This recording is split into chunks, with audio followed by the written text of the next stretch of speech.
अच्छे होंगे। जैसा कि हम लोग मेंडल के बारे में पढ़ रहे हैं, 4th चैप्टर पढ़ा जा रहा है, principle of inheritance and variation, जिसमें वंशागति के बारे में बताया जाता है कि आखिर कैसे एक बच्चे के अंदर माता पिता के कैरेक्टर आते हैं। और जिसको ढूंढने वाला कौन था, हमारा वैज्ञानिक मेंडल था, जिसका पूरा नाम ग्रेगर जॉन मेंडल था। उसका जन्म 1822 में जुलाई में 22 जुलाई सन 1822 में यूरोप कंट्री के ऑस्ट्रिया शहर के एक सिलिसिया गांव में पैदा हुआ था, जो बहुत एक गरीब परिवार से बिलोंग करता था। जैसा कि इस चैप्टर में अगर देखा जाएगा बच्चों, तो प्रिंसिपल ऑफ इनहेरिटेंस और वेरिएशन के बारे में जाना जा रहा है। Principal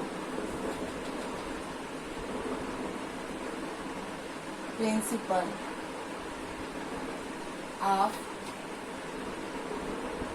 inheritance and variation, principle of inheritance and variation 4th chapter हम लोग पढ़ रहे हैं। चैप्टर कौन सा है बच्चों? 4th चैप्टर है। और इस चैप्टर में आप लोगों को क्या पढ़ाया जा रहा था? Inheritance of one gene. क्या बताया जा रहा था बच्चों? इनहेरिटेंस ऑफ वन जीन के बारे में बताया जा रहा है। यानी कि मेंडल ने क्या किया था, उन 7 लक्षणों में से केवल एक को उठाया था। वो भी किसको उठाया था? प्लांट की हाइट को उठाया था। किसको उठाया था बच्चों? प्लांट की हाइट को। और प्लांट की जब हाइट को उठाया तो उसने बोला था कि इसे हम क्या बोलेंगे? इनहेरिटेंस ऑफ वन जीन के नाम से जानेंगे। ठीक है बच्चों, अब देखो इसलिए किसको उठाया था बच्चों? प्लांट हाइट को उठाया था। प्लांट हाइट को उठाया था। अब प्लांट हाइट को उठाने के बाद क्या हुआ था? इसको रिजल्ट अलग अलग तरह से मिला था। इसने क्या किया? कहते कैपिटल टी को स्मॉल से क्रॉस किया था। तो पहली पीढ़ी में कैसे बच्चे आए थे बच्चों? या 1 पीढ़ी में सब के सब बच्चे क्या आए थे बच्चों? टाल, यानी कि प्लांट जो था मटर का, पहली पीढ़ी में सब के सब लंबे पौधे आए थे। यानी कि पौधे क्या थे बच्चों? लंबे पौधे थे। और किस कंडीशन में थे बच्चों? ये कैपिटल टी स्मॉल टी है, इसे हम हेट्रोजाइगस कंडीशन में कहेंगे। हेट्रोजाइगस टॉल कहेंगे। क्या कहेंगे बच्चों? हेट्रोजाइगस टॉल कहेंगे। फिर मेंडल ने क्या किया था? सोचा था कि आखिर डॉफ गायब हो गया। डॉफ जो है यानी कि बौना पौधा, उसको दिखा था। कब दिखा था? 2nd पीढ़ी में।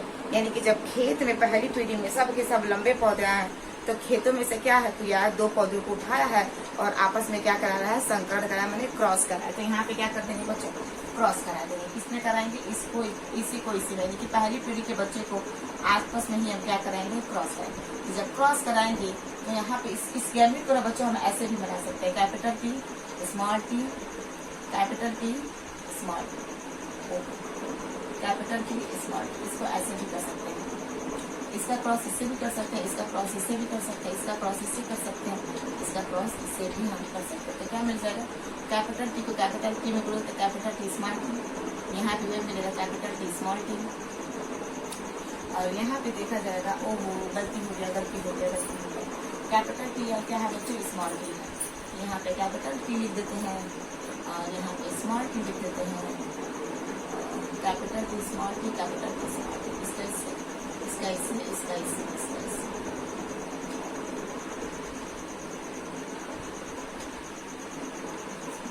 तो कैपिटल का इसमें करेंगे तो क्या आएगा? टी का टी आएगा। फिर इसका इससे करोगे तो कैपिटल टी स्मॉल टी आएगा। इसका इससे करेंगे तो कैपिटल टी स्मॉल टी आएगा। इसका इससे करेंगे तो स्मॉल टी स्मॉल टी आएगा। सेम गैमेट देखो, हम ऐसे भी हमारा रिजल्ट आ सकता है और ऐसे भी आएगा। यहाँ से कैपिटल टी उठाएंगे, इधर से capital T small T, capital T small T, और फिर क्या होगा बच्चों?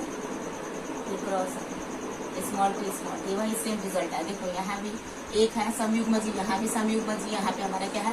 विषमयुग्म जीव। यानी कि ये कौन से बच्चे हैं? ये P2 है, ये P2 जनक है। और ये हमारे कौन से जनक थे बच्चों? P1 जनक है। यानी कि पेरेंट्स 1st जनरेशन के पेरेंट्स है, ये 2nd जनरेशन के पेरेंट्स है। और ये F2 पीढ़ी है। कौन सी पीढ़ी है बच्चों? F2 पीढ़ी है। तो F2 पीढ़ी में मेंडल को क्या मिलेगा? देखो यहाँ पे ये दोनों एक है, तो 25% ये है और 25% क्या तुम्हारा ये है। यानी कि ये शुद्ध क्या है बच्चों? ये शुद्ध हमारा बौना है। शुद्ध क्या है? बौना। और ये दोनों क्या है हमारे? ये दोनों हमारे संकर संतानी है। कितना इसका अनुपात है? 50%। लेकिन ये तीनों दिख कैसे रहा है जी बच्चों? लंबे दिख रहा है। यानी कि 75% लंबा कर सकते हैं कि नहीं? 25 में 50 जोड़ दो, दे दो। इसका मतलब ये है, आपको एक पिछले वीडियो में आपको बताया गया था कि अगर आपको एक प्लांट दे दिया जाए लंबा पौधा, तो आप कैसे बताएंगे कि ये लंबा पौधा जो हेट्रोजाइगस है कि मोनोजाइगस है? अगर आप वीडियो नहीं देखे हैं तो प्लेलिस्ट में पीछे वाला वीडियो देखिए, डिस्क्रिप्शन बॉक्स में आपको उसको लिंक मिल जाएगा, आप जरूर देखिएगा। क्योंकि ट्रेस्ट क्रॉस जब तक आएगा नहीं तब तक आप बता नहीं सकते, क्योंकि लंबा पौधा तो आपको देखने में पता चल जाएगा कि ये लंबा है, बौना पौधा है, बौना पौधा है। लेकिन लंबा पौधा को कैसे बताओगे कि ये लंबा है? दो कंडीशन में लंबा हो रहा है ना, एक कैपिटल टी रहा है तभी भी ये लंबा हो रहा है, अगर ये कैपिटल टी स्मॉल टी रहा है तभी भी ये क्या हो रहा है, इसी के जैसा सेम टू सेम लंबा रहा है, यानी कि 7.5 फीट के वो भी आ रहा है। ठीक है, तो ध्यान में देखिए। तो इसके लिए क्या किया था मेंडल ने, बोला था ना सबसे आसान तरीका बता रहा हूँ, आप क्या करना है, F2 पीढ़ी के जो बच्चे हैं, जो टॉल है, डॉफ है, तो टॉल वाले का किससे करा दोगे, उसके रिसेसिव एलील जो है पहली जनरेशन में स्मॉर्ट जो नानी है, नाती का क्रॉस अगर नानी में करा दिया जाएगा, मतलब प्लांट्स की बात की जा रही है, तो इससे आपको रिजल्ट पता चल जाएगा कि ये पौधा है वो हेट्रोजाइगस वाला है कि आपका मोनोजाइगस वाला है। क्लियर है? चलो आप देखो यहाँ पे मेंडल को क्या मिला। यहाँ पे अगर देखा जाएगा मेंडल को जीनोटाइप और फिनोटाइप, ये हो गया हमारा जीनोटाइप और ये क्या हो गया बच्चों हमारा फिनोटाइप। तो देखो जीनोटाइप हमारा क्या होगा, जो जीन्स हमें दिखाई नहीं देता, तो देखो ये यहाँ पे सामान है ना, देखो ये भी सामान है और ये भी सामान, तो शुद्ध एक है, ये पूरा एक है, ये दोनों एक जैसे हैं। संकर संतान है, इनका अनुपात कितना है, 2 है, और इसका अनुपात कितना है, 1 है। और फिनोटाइप का मतलब क्या होता है, फिनोटाइप का मतलब ये होता है कि जो आपको प्रत्यक्ष रूप से दिखाई दे रहा है, तो जो आपको दिखाई देगा उसी को ही हम क्या कहेंगे बच्चों, फिनोटाइप कहेंगे। क्या कहेंगे, फिनोटाइप कहेंगे। तो यहाँ पे आपको फिनोटाइप में क्या दिख रहा है, 3 आपको लंबा दिख रहा है ना, ये भी भाई कैपिटल टी, तो ये भी लंबा होगा। और ये इसके ऊपर क्या होता है, प्रभावी होता है, जैसा कि आपको प्रभावी और प्रभावी के भी बारे में बताया गया, इसका भी लिंक आपको डिस्क्रिप्शन बॉक्स में मिल जाएगा। जब तक बच्चों आप होमोजाइगस, हेट्रोजाइगस, जीन, एलील, समयुग्मजी, विषमयुग्मजी के बारे में जानेंगे नहीं, तब तक आप मेंडल के लॉ को समझ नहीं पाएंगे। इसके लिए आपको पहले वो जानना जरूरी है कि क्या है समयुग्मजी, हेट्रोजाइगस क्या है, होमोजाइगस क्या है, एलील्स क्या है, जीन्स क्या है, और आपका देखा जाएगा डोमिनेंट क्या है, रिसेसिव एलील्स क्या है। तो जब तक आप इन चीज के बारे में नहीं जानेंगे, क्लियर नहीं होगा, लॉ नहीं समझ में आएगा। ठीक है, तो यहाँ पे क्या है बच्चों, ये इसके ऊपर क्या है, डोमिनेंट है, ये भी इसके ऊपर क्या है आपका डोमिनेंट है। तो इसका अनुपात ये देखो, तीनों तो आपको लंबे ही ना दिखेगा भाई, प्रभावी है तो ये भी लाल ही रंग दर्शाएगा, ये भी इसके ऊपर प्रभावी है तो ये भी लाल ही रंग दर्शाएगा। तो कितना लाल है बच्चों, 3 है यहाँ पे। और कितना आपका बौना है, 1 आपका बौना है, यानी कि अगर देखा जाएगा 3 संबंध 1 का अनुपात आ रहा है।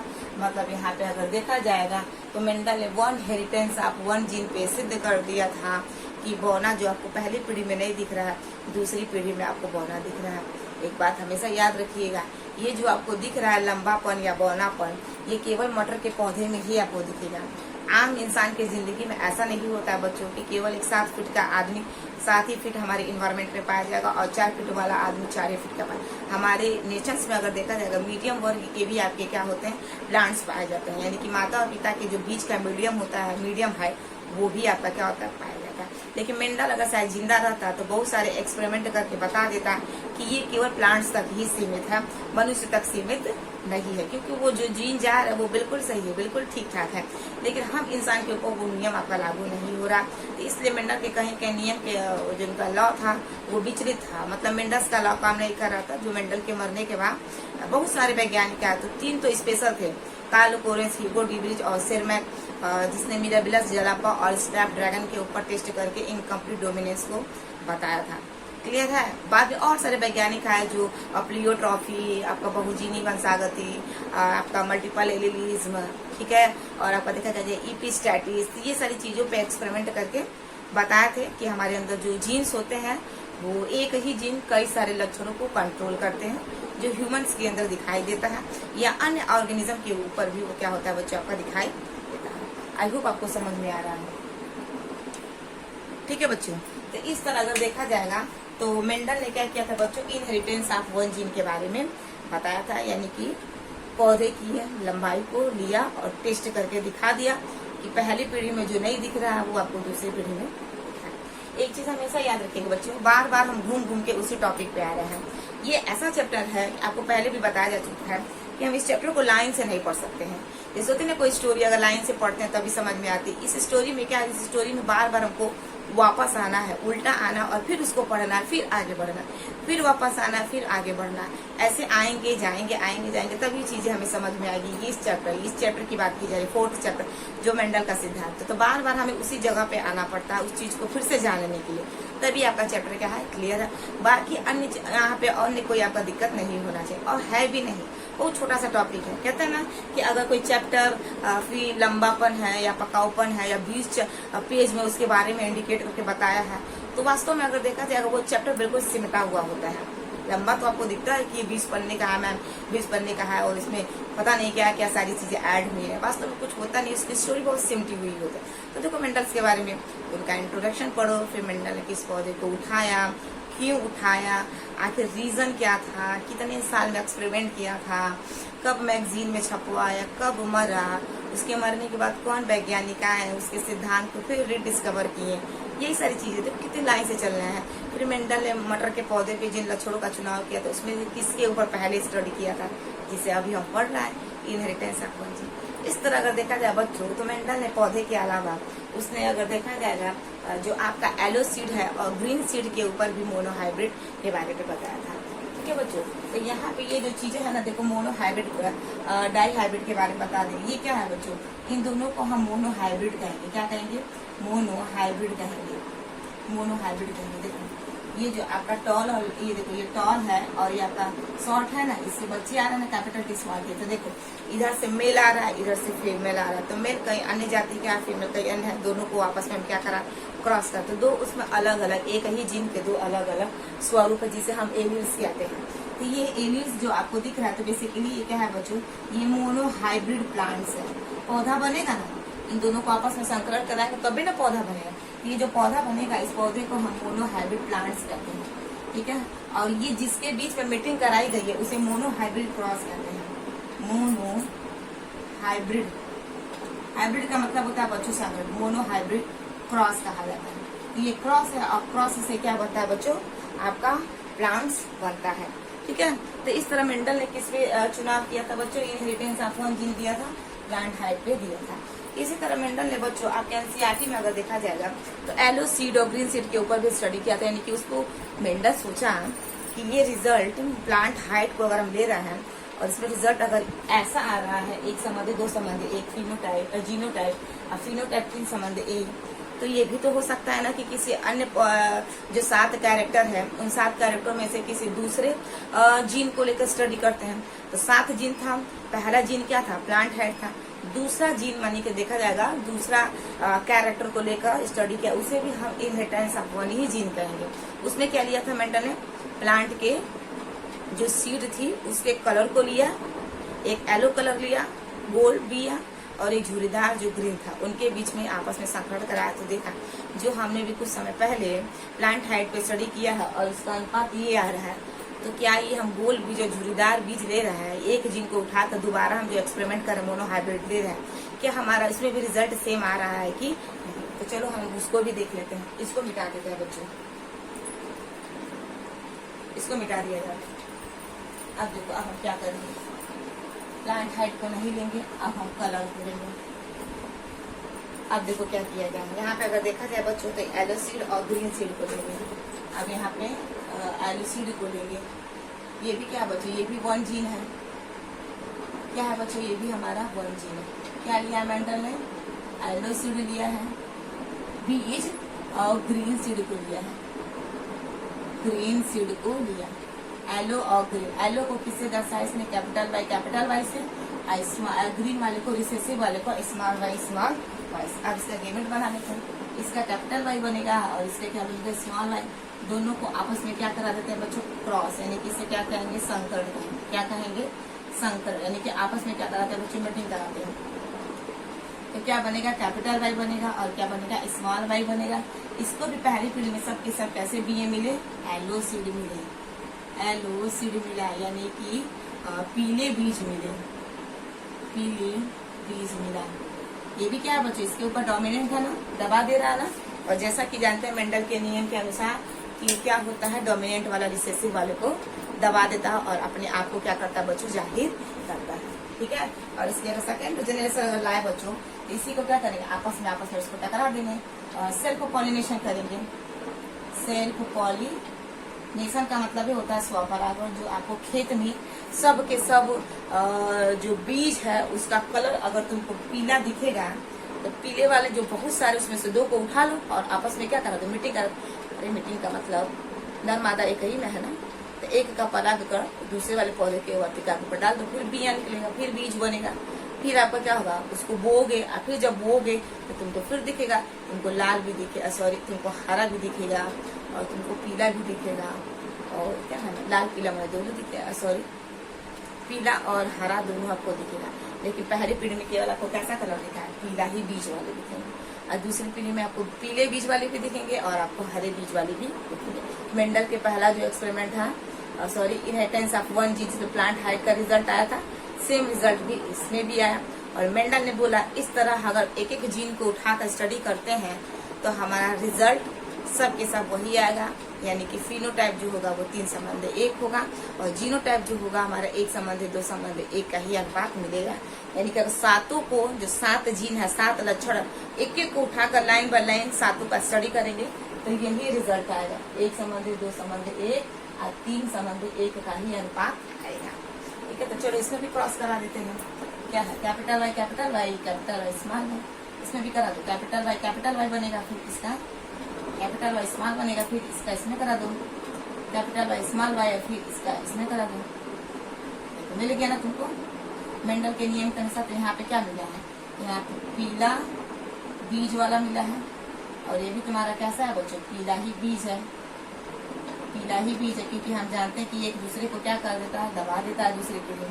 और ये हमारा कैसा है, ये हमारा कैसा था बच्चों, येलो सीड था ना, ये हमारा कैसा ग्रीन सीड है, यानी कि हरा बीज है। देखो मेंडल के नियम के अनुसार ये रिजल्ट आया था ना प्लांट हाइट में, प्लांट हाइट का ये रिजल्ट आया था ना बच्चों।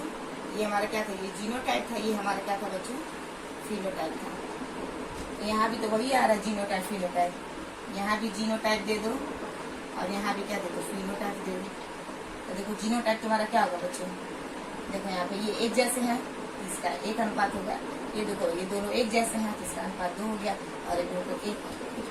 अब फिनोटाइप में क्या होगा, एक तुमको पीला बीज दिख रहा है, ये भी क्या देगा तुमको पीला ही दिख रहा है, ये हरा दे तो ये भी पीला, ये भी पीला, कितना हो गया जी बच्चों, 25% ये है तो 50% ये है और 25% आपका ये है। तो 25 में 50 जोड़ेंगे कितना होगा, 75 होगा ना, 75 संबंध 25। इसको हम 3 संबंध 1 लिख सकते हैं कि नहीं, यानी कि यही वाला रिजल्ट, 1 संबंध 2 संबंध 1 और 3 संबंध 1 जीनोटाइप हो गया। और इस तरह मेंडल ने कई चीजों को क्या किया था, लाइन बाय लाइन स्टडी किया था। इस तरह का देखा जाएगा प्लांट हाइट को, उसमें जो उसकी लंबाई है, उसमें फूल का जो कलर है उसको लेकर स्टडी किया था। यानी कि कोई भी कैरेक्टर के 2 अलग अलग रूपों को लेकर क्रॉस करेंगे तो हमारा मोनो और हाइब्रिड जो होता है प्लांट्स का जो रिजल्ट होगा हमारा सेम आएगा मेंडल के लॉ के अनुसार। ठीक है बच्चों, तो इस तरह क्या होता है हमारा बच्चों, इनहेरिटेंस ऑफ वन जीन समाप्त होता है। यानी कि मेंडल ने क्या किया था, इनहेरिटेंस ऑफ वन जीन देने के बाद मेंडल ने अपना पहला जो सिद्धांत था लॉ ऑफ डोमिनेंस दिया था। ठीक है, लॉ ऑफ डोमिनेंस ही था। और लॉ ऑफ डोमिनेंस के बाद क्या हुआ था बच्चों, मेंडल ने तुरंत क्या दिया था, लॉ ऑफ सेग्रीगेशन दिया था। इसको उतार लो, नोट डाउन कर लो तुम लोग।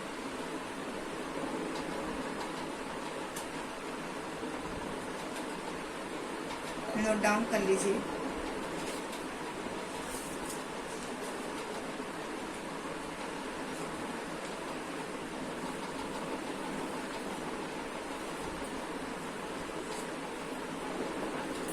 चलिए अब हम दूसरा पढ़ते हैं। देखो बच्चों, जैसे ही मेंडल ने law of gene of inheritance of one gene पे स्टडी जब कर लिया था, उन 7 लक्षणों में से एक एक को उठा के लाइन बाय लाइन जब स्टडी कर लिया था और सब में जब ऐसा रिजल्ट मिल गया था तो मेंडल ने सबसे पहले 2 नियम ही दिया था, लॉ ऑफ डोमिनेंस और लॉ ऑफ सेग्रीगेशन।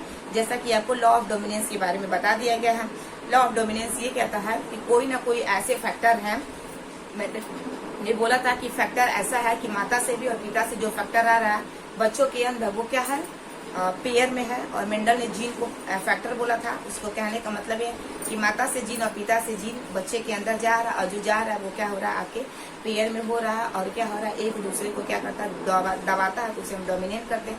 और जब नहीं दबाता है तो क्या करता है, पूर्ण रूप से अपने आप को जाहिर करता है। तो मेंडल का ये पहला नियम था जिसे हम लॉ ऑफ डोमिनेंस कहते हैं। मेंडल का अगर दूसरा नियम देखा जाएगा तो आपका क्या है, लॉ ऑफ सेग्रीगेशन। चलो बच्चों, हम मेंडल का दूसरा नियम पढ़ते हैं, लॉ ऑफ सेग्रीगेशन। मेंडल का दूसरा नियम देखा जाए बच्चों, law of segregation. Law of segregation देखते हैं बच्चों,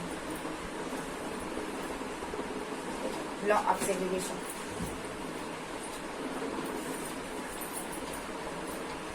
चलो दूसरा नियम देखते हैं, क्या है, लॉ ऑफ सेग्रीगेशन। तो देखो लॉ ऑफ सेग्रीगेशन क्या है, इससे कुछ है नहीं, बहुत आसान है। मेंडल का सेकेंड लॉ,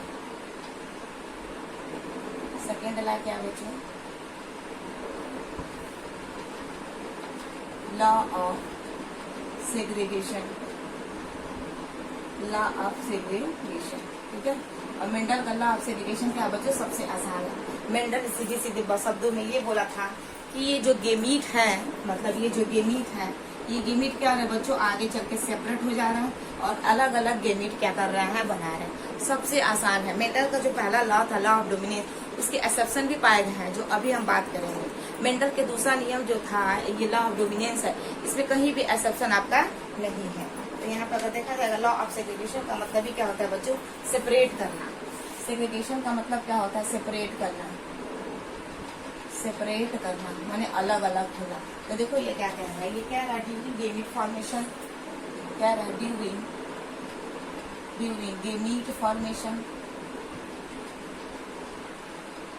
ड्यूरिंग गेमीट, यानी कि गेमीट बनने के समय क्या हो रहा है, जब गेमीट बन जाता है, the two alleles of A gene, the two allele, यानी कि ये क्या है, एक जीन के दो एलील है, कैपिटल टी कैपिटल टी, ये दोनों क्या है, एलील है। The two allele of a gene,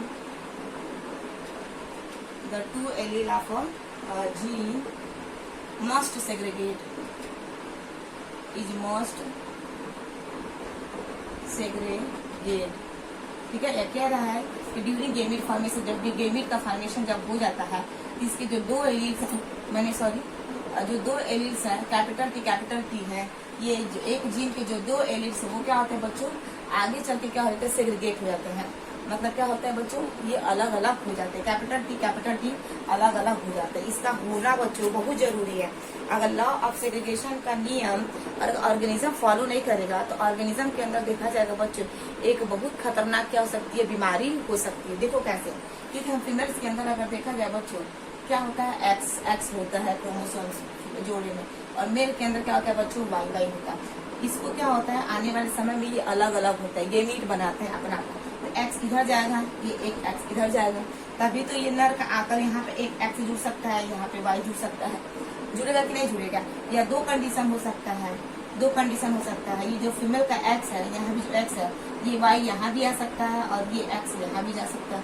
दो कंडीशन से ये जुड़ सकता है। तो कभी कभी क्या होता है बच्चों, ये जो फीमेल का एक्स है, ये आगे जो होते जब डिवाइड होती है तो कभी कभी दोनों एक्स एक ही साइड चली जाती है, और दूसरे साइड क्या बच्चों बच जाता है, जीरो बढ़ जाता है। मैंने नहीं किया, दोनों गेमिट एक ही साइड चले गए, ये ऐसा नहीं होता है।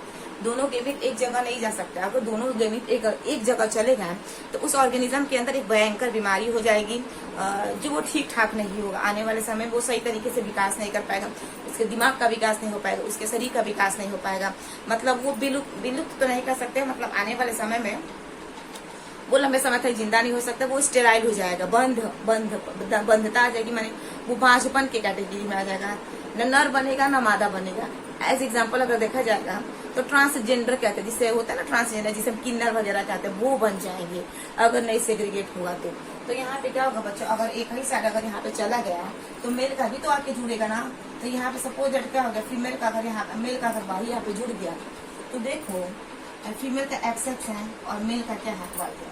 तो ये बताओ, जो गेमीट बनेगा, जो बच्चा बनेगा, उसके अंदर मेल फीमेल का भी लक्षण आएंगे, फीमेल का भी लक्षण आएगा कि नहीं आएगा, फीमेल का भी लक्षण आएगा। और वाई है तो अपना जीन लेकर आया है ना, तो वाई जैसे व्यवहार करेगा कि नहीं, यानी कि इसके अंदर क्या है बच्चों, मेल का भी लक्षण आएगा। तो जो बच्चा बनेगा, बच्चा ट्रांसजेंडर नहीं बनेगा, क्योंकि उसके अंदर नर का भी गुण है, मादा का भी गुण है। तो नर के जैसा है तो उसके अंदर शिश्न का विकास होगा, वृषण बनेगा, और मादा है तो उसके जैसा स्तन का विकास बन जाएगा। समझ में रहे हैं? तो इस प्रकार के क्या है, ये जो एक बीमारी है जो होना नहीं चाहिए, ठीक है, ये होना नहीं चाहिए। मेंडल का जो अपवाद मिला है बच्चों, लॉ ऑफ डोमिनेंस का जो अपवाद मिला, वो अपवाद थोड़े है, वो तो बहुत सारे ऐसे प्लांट्स हैं जो क्या है, सबका जो उनका व्यवहार है, जेनेटिक रूप डिसाइड करना, वो अलग अलग तरीके से। अभी नहीं है कि मेंडल ने इस पौधे पे स्टडी नहीं किया था तो मेंडल का नियम यहाँ पे लागू नहीं होता है, तो मेंडल गलत था, क्योंकि वो उसने स्टडी किया था नहीं, पढ़ाई नहीं किया था ना, बहुत पहले मर गया। शायद वो जिंदा रहता तो पढ़ाई करता तो बता देता कि ये जो नियम है वो केवल मटर के पौधे तक लागू हो रहा है। दुनिया में, नेचर में ऐसे बहुत सारे पौधे हैं जो मेंडल तो नहीं, जो मटर के, अगर मेंडल करता तो जो मटर का नियम यहाँ पे लागू नहीं हो रहा, ठीक है। तो यहाँ पे अगर देखा जाएगा तो क्या है, बहुत सारी चीजें हैं जो अलग अलग तरीके से क्या करनी है, व्यवहार। तो मेंडल ने एक ही चीज पे एक्सपेरिमेंट किया था, बोला था ना कि वो जीन ही है जो जा रहा है, तो सब कमाल तो उसी का है, जीन का ही तो सब कमाल है। जो जीन लेकर आएगा बच्चे के अंदर वही लक्षण दिखाई देगा। माता के अंदर जो भी लक्षण है, पिता के अंदर जो भी लक्षण है, वो सारी चीजें बच्चे के अंदर दिखेंगे। नाक, कान, होठ, आंख बनावट, मतलब अगर देखा जाएगा, कहते हैं ना कि बच्चा बिल्कुल अपने मदर जैसा या बिल्कुल अपने फादर जैसा, तो ये सब क्या है, ये सब जीन्स हैं जो बच्चे के अंदर लक्षणों को लेकर ट्रांसफर हो रहा है। इसको बारे में कौन बताया था, यही बताया था ग्रेगर जॉन मेंडल। इसीलिए तो इसे हम जेनेटिक्स ऑफ फादर कहते हैं, father of genetics is called Mendel, Gregor John Mendel, जिसे हम आनुवंशिकता के पिता या मॉडर्न जेनेटिक्स के जो फादर हैं वो हमारे यही मेंडल ही है, ग्रेगर जॉन मेंडल। हर साल क्वेश्चन पूछता है बच्चों, हर साल अगर देखा जाए 7 से 8 जो प्रश्न है आपके मेंडल से आते हैं, 7 से 8 क्वेश्चन। अगर एक चैप्टर अगर आपने अच्छे से तैयार कर लिया, 5-6 दिन अगर खूब बढ़िया से आपने इसमें दे दिया, 5-6 दिन मतलब 10 दिन दे दो, 15 दिन दो, 15 दिन तक एक ही चैप्टर को पढ़ो, शुरू से लेकर लास्ट पढ़ो, नहीं समझ में आया फिर पढ़ो, नहीं समझ में आया फिर पढ़ो। जितना ही पढ़ेंगे उतना ही वो चीजें याद होती हैं। कहते हैं ना कि बार बार पढ़ने से, बार बार चीजों को समझने से, देखने से वो चीजें हमें क्या हो जाती हैं बच्चों, याद हो जाती हैं और कभी भूलती भी नहीं है। तो सेम ये भी ऐसा ही है, जैसे पहला चैप्टर में हमने इंटरेस्ट लिया था, दूसरे चैप्टर में भी हम लोग इंटरेस्ट होकर पढ़े थे जनन के बारे में, तीसरे चैप्टर में रिप्रोडक्टिव हेल्थ के बारे में पढ़े थे कि कैसे पॉपुलेशन को रोक लगाते हैं।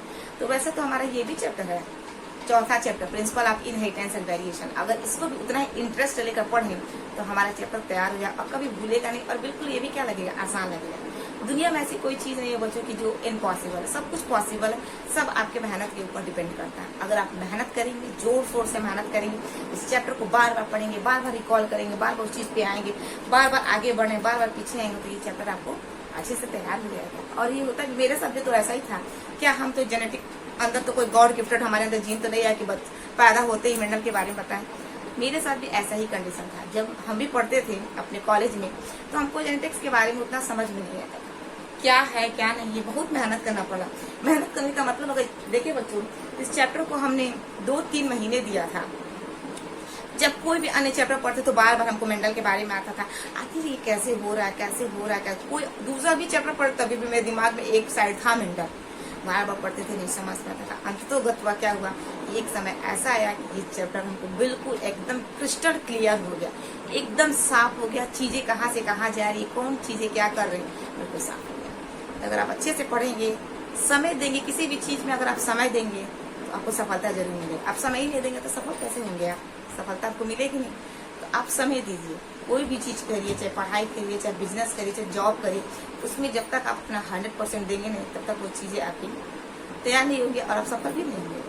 आई होप मेरी बातें आपको समझ में आ रही होंगी, ठीक है बच्चों। तो सेम यही चलो, ठीक है। तो यही है गैमेट फॉर्मेशन। तो ये जो बच्चा बनेगा बच्चों, क्या बनेगा, ये हमारा ट्रांसजेंडर बनेगा। क्या बनेगा बच्चों,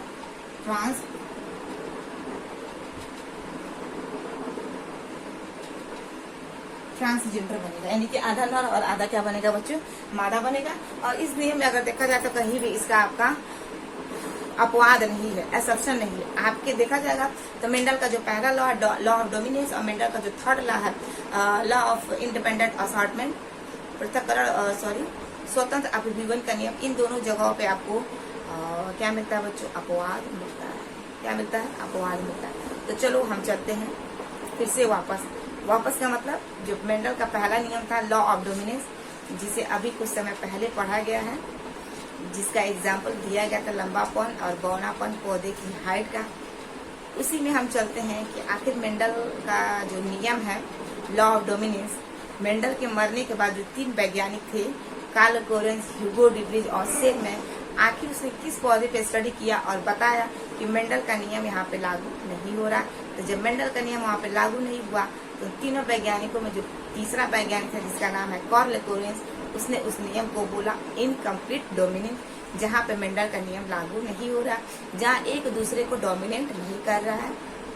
तो डोमिनेट न करने की वजह से इंटरमीडिएट जो डिफरेंस है वो चीज रिप्रेजेंट हो रहा है। तो चलिए बच्चों हम लोग पढ़ते हैं लॉ ऑफ डोमिनेंस का असम्पशन। इसको नोट डाउन कर लो, नोट डाउन कर लीजिए।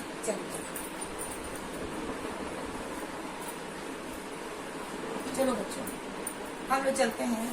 मेंडल का जो सब पहला लॉ था क्या था बच्चों? Law of dominance.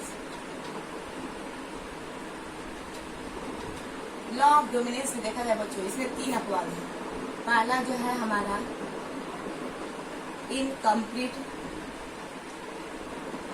डोमिनेंस है, दूसरा जो है कोडोमिनेंस है, और तीसरा जो है हमारा मल्टीपल एलिलिज्म है, जिसे बहुगुण एलिलवाद के बारे में जानते हैं। तो चलो बच्चों हम लोग पहला उठाते हैं, इनकम्प्लीट डोमिनेंस। पहला क्या उठाते हैं बच्चों? Incomplete dominance.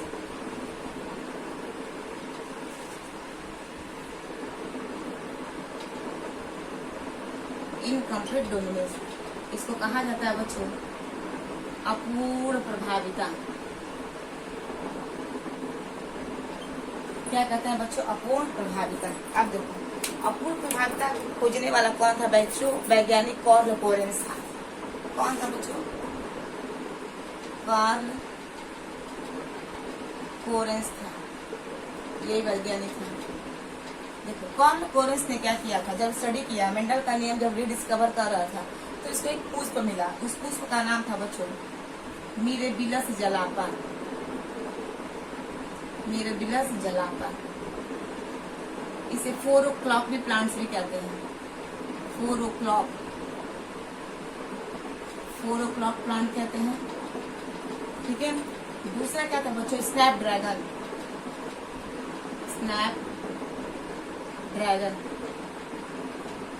स्नैप ड्रैगन ये देखा जाए एंटी राइनम स्पीसीज का है। स्नैप ड्रैगन अगर देखा जाए बच्चों तो एंटी राइनम स्पीसीज है। एंटी राइनम स्पीसीज स्नैप ड्रैगन किसका है बच्चों? देखो मिरेबिलस जलापा पे एक्सपेरिमेंट किया जिसे हम 4 o'clock प्लांट कहते हैं। दूसरा प्लांट कौन था बच्चों जिसपे स्टडी किया गया था? Snap dragon. ये एंटी राइनम स्पीसीज का है, जाति का है। एंटी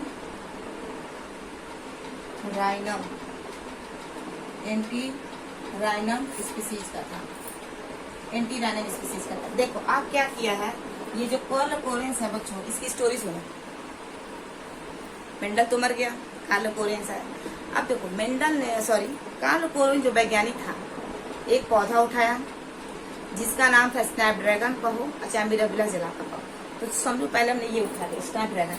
स्नैप ड्रैगन का जो प्लांट्स होता है इसमें जो पौधों के कलर था, एक पौधा जो है वो लाल फूल को भी पैदा कर रहा था और स्नैप ड्रैगन का जो दूसरा पौधा था वो सफेद फूलों को भी पैदा कर रहा था। माने 2 फूल आ रहे थे। स्नैप ड्रैगन के 2 अलग अलग प्लांट्स थे, एक व्हाइट वाला था और एक वाला क्या था? रेड वाला था। पौधा मतलब एक पौधा था जो लाल रंग का फूल दे रहा था और एक पौधा था जो सफेद रंग का फूल दे रहा था। अब क्या किया ये जो आपका कार्ल कोरेंस वैज्ञानिक है, अब इन दोनों पौधे के दोनों अलग अलग पुष्पों को ले लिया और आपस में क्या करा दिया बच्चों? मीटिंग करा दिया। देखो स्नैप ड्रैगन का यहाँ पे लाल पौधा ले लिया और दूसरा कैसा पौधा ले लिया जो बच्चों? सफेद पौधा ले लिया। लाल पौधा और सफेद पौधा। इस लाल पौधे को मेंडल के नियम के अनुसार मेंडल ने भी इसको जीन से डिनोट किया था। इसने इसको कैपिटल आर से डिनोट किया और इसको स्मॉल आर से डिनोट किया। गिमिट बना लेते हैं, जैसा कि दोनों में से एक ही गिमिट जाता है आर, यहाँ से भी क्या आता है आर, इन दोनों को मिला देते हैं कैपिटल आर स्मॉल आर। ठीक है बच्चों, मेंडल के नियम के अनुसार अगर देखा जाए बच्चों तो ये क्या है? ये हमारी F1 पीढ़ी है और मेंडल कह रहा था कि पहली पीढ़ी में क्या होते हैं, एक जो होता है डोमिनेंट, रिसेसिव वाले को दबा देता है और डोमिनेंट वाले का लक्षण प्रदर्शित होता है। यहाँ पे क्या आएगा बच्चों, जब लाल और सफेद को जब आपस में क्रॉस कराया गया और वैज्ञानिक ने जब क्रॉस कराया तो इसको यहाँ पे न लाल मिला न इसको सफेद मिला, इसको क्या मिला बच्चों, इसको गुलाबी मिला। क्या मिला बच्चों, गुलाबी मिला। लेकिन गुलाबी ये होना नहीं चाहिए था, यहाँ पे क्या होना चाहिए था, यहाँ पे लाल होना चाहिए था। ठीक है, इसका मतलब ये है कि ये जो है कैपिटल आर वाला है, स्मॉल आर वाले को क्या कर रहा है, पूर्ण रूप से दबा नहीं रहा है, माने उतना जितना प्रोटीन बनाना चाहिए उतना प्रोटीन बना नहीं रहा। सपोज एट मान लो क्या है, ये हमारा 2 एली है, ये कैपिटल आर वाला है और हमारा क्या स्मॉल वाला है। इसका जीन क्या हो गया बच्चों, खराब हो गया, जीन क्या हो गया, खराब हो गया। और इसका जीन क्या है बच्चों, सही है। तो ये जीन बच्चों खराब हो गया जो स्मॉल वाला का है, तो क्या ये प्रोटीन बनाएगा, सॉरी मान लो दोनों ही आर ही है, एक का मान लो आर वाले का जीन खराब हो गया तो क्या ये प्रोटीन बनाएगा, नहीं बनाएगा। दूसरा वाला क्या कर रहा है, इसका जीन सही है तो प्रोटीन बना रहा है। तो जब ये प्रोटीन बना रहा है बच्चों, तो ये उतना प्रोटीन नहीं बना पा रहा है जितना इसको बनाना चाहिए। मतलब क्या हो रहा है, या अगर यहाँ पे अगर मान लीजिए 25% ये है और 25% ये है, तो 25% का तो काम खराब हो गया क्योंकि इसका जीन खराब हो गया, म्यूटेशन आ गया, या कोई इसके ऊपर रेज वगैरह गिर गई होगी, किरण वगैरह गिर गई होगी, जिसके वजह से इसका जीन खराब हो गया। और जीन खराब होने की वजह से क्या होगा, ये अपना कलर शो नहीं कर रहा है। तो ये क्या हो रहा है बच्चों, यहाँ पे अगर देखा जाए तो जब ये जीन इसका खराब हो गया, इसका तो 25% गया, माने कलर नहीं देगा। लेकिन इसका तो सही है ना 25%, तो 25% का कलर दे रहा है ना। कलर क्या है, ये जाहिर कर रहा है ना कि हम पहली पीढ़ी में लाल ही है, लेकिन ये लाल नहीं आ रहा क्योंकि अगर ये दोनों मिल जाते 50%, 25%, तब ये पूर्ण रूप से पहली पीढ़ी में ये लाल रंग इंडिकेट हो जाता। बात समझ आ रही है। ये आधा इसका जीन खराब हो गया, आधा ही बचा, तो आधा कितना काम करेगा। ये चाह रहा है कि हम पहली पीढ़ी में लाल लाएं, उसको उस प्रकार रहूं, लेकिन वो लाल नहीं आ रहा है इस जीन के खराब होने की वजह से। ये जीन सही है तो इस जीन जब सही है तो 25% ला रहा है, उतना तो बनाने की कोशिश तो कर रहा है लेकिन बना नहीं पाए, मतलब जितना लाल देना चाहिए उतना लाल नहीं दे पाए। इस वजह से क्या हो रहा है बच्चों, इसका रंग जो है आपका गुलाबी हो जा रहा है। तो कार्ल कोरेंस के अनुसार पहली पीढ़ी में क्या हुआ, गुलाबी मिला। तो उसने बोला कि यहाँ पे ये मेंडल का पहला नियम लागू नहीं हो रहा, इसलिए आज से हम इस नियम को अपूर्ण प्रभाविता का नियम कहें, क्योंकि मेंडल का नियम यहाँ पे काम नहीं होता। तो ये देखो, अभी नहीं है कि बच्चों के मेंडल का नियम काम नहीं हुआ तो मेंडल का अपवाद है या मेंडल का नियम जो है फेल है, केवल एक ही पे लग रहा है दूसरे पे नहीं लग रहा। देखो बच्चों, नेचर में बहुत सारे पौधे हैं और बहुत सारे पौधे का जो बिहेव होता है वो अलग अलग होता है। अभी कुछ समय पहले आपको बताया गया था कि काश मेंडल होता तो ये प्लांट उसको मिल जाता और स्टडी करता तो बताता ना कि जो रिजल्ट मटर पे आ रहा है वो रिजल्ट आपका इस पे नहीं आ रहा। मतलब दुनिया में बहुत सारे ऑर्गेनिज्म है जो अलग अलग तरीके से क्या करते हैं, रिप्रेजेंट करते हैं अपने आप को। ठीक है, तो यहाँ पे क्या मिल गया बच्चों, गुलाबी मिल गया। और फिर ये क्या कर रहा है वैज्ञानिक, गुलाबी को आपस में क्या कराएगा, संकरण कराएगा। जब संकरण कराएगा बच्चों तो क्या मिलेगा, capital R, capital R, capital R, small R, capital R, small R और कैपिटल आर, स्मॉल। क्योंकि क्या किया, जो सब के सब गुलाबी पौधे आए थे, फिर गुलाबी में से 2 गुलाबी को उठाएगा और उसका परागण उसके दूसरे वाले के मादा के ऊपर रख देगा, फिर बीज बनेंगे, फिर बीजों को जब खेतों में बोएगा तो फिर पौधे उगेंगे, फिर पौधे जब उगे दूसरी पीढ़ी में तो उसमें से क्या दिखा, कुछ आपको लाल दिखा और कुछ आपको लाल दिखा, कुछ आपको गुलाबी दिखा और कुछ आपको सफेद दिखा। मतलब 3 तरह के फूल दिखे, लाल भी दिखे, गुलाबी दिखे और सफेद भी आपको। तो यहाँ पे ये दोनों जीन एक जैसे है ना, तो ये क्या करेगा बच्चों, जब दोनों इसके जीन है तो लाल रंग दिखाएगा। इसके दोनों जीन जब खराब हो गए हैं ये किस कलर को दिखाएगा बच्चों, सफेद को दिखाएगा। कोई जीन ही नहीं है, कोई कलर कैसे बनेगा जब इसका जीन खराब, व्हाइट बनेगा। और इसके 2 जीन देखो, ये इसके ऊपर क्या है, प्रभावी नहीं हो रहा, मैंने दबा नहीं रहा, ये जीन ही क्या खराब हो गया। ये क्या कर रहा है, बनाने की कोशिश कर रहा लेकिन बन नहीं पा रहा। इसका कलर कैसा है बच्चों, गुलाबी। क्या है, गुलाबी। यहाँ पे देखो, ये 1 है, इसका अनुपात कितना है, 2 है, इसका अनुपात कितना, 1 है। तो जीनोटाइप फिनोटाइप देखो, जीनोटाइप और फिनोटाइप देखो, जीनोटाइप। तो देखो जीन्स क्या होते हैं, दिखाई नहीं देते हैं, तो क्या होगा बच्चों, यहाँ पे इसका 1 अनुपात है, हाई दोनों क्या है बच्चों, एक जैसे हैं और ये एक जैसा है। फिनोटाइप क्या होता है, जो बच्चों आपको दिख रहा है तो लाल आपको 1 दिख रहा है, गुलाबी आपको 1 दिख रहा है और आपको सफेद। ये रहा मेंडल का पहला नियम का पहला अपवाद, इनकम्प्लीट डोमिनेंस। क्या बच्चों, आई होप आपको समझ में आ गई होगी। ये हमने इनकम्प्लीट का पहला टॉपिक हम लोग पढ़ लिया। दूसरा बचा कोडोमिनस और मल्टीपल एलिलिज्म। इसको जब पढ़ लेंगे तो ये हमारा मेंडल का पहला नियम का पहला अपवाद भी खत्म हो गया, और सेग्रीगेशन पढ़ लिया, उसका कोई अपवाद नहीं है। और तीसरा बच जाएगा कौन सा, ये मल्टीपल एलिलिज्म पढ़ने के बाद हम लोग पढ़ेंगे फिर मेंडल ने फिर 2 को उठाया था, 2 जीन को उठाकर स्टडी किया था, जिसे हम कहते हैं इनहेरिटेंस ऑफ 2 जीन्स।